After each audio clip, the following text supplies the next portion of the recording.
Moi, je refuse de porter le masque et de me faire vacciner contre le virus à la mode, car je ne souhaite absolument pas protéger les autres.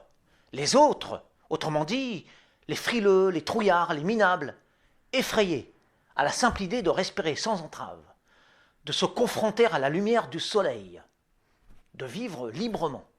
Les autres, ceux qui ont peur de sortir de leur bulle de névrosée dans laquelle ils se sont laissés enfermer sous la pression des médias. Les autres, ceux que je n'aime pas précisément, parce qu'ils ne me ressemblent pas dans mes hauteurs. En effet, les masqués, les obstrués, les étouffés ne méritent nullement mon respect. Ce sont des esclaves consentants, bons pour être mis sous les chaînes. Du bétail d'abattoir qui n'a pas mon estime. Je ne veux pas de ces caniches pour frères humains, de ces castrés pour concitoyens, de ces lâches, de ces petits, de ces larves, pour amis, voisins, proches.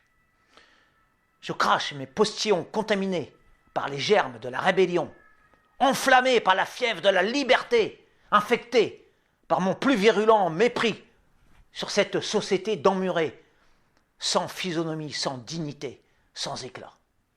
C'est moi qui dois plutôt me protéger de la bêtise et de la bassesse de ces sous-hommes infantilisés par le discours officiel. Plus idéologique que sanitaire d'ailleurs. La priorité pour nous mettre au pouvoir, c'est évident, est avant tout de rendre les masses dociles.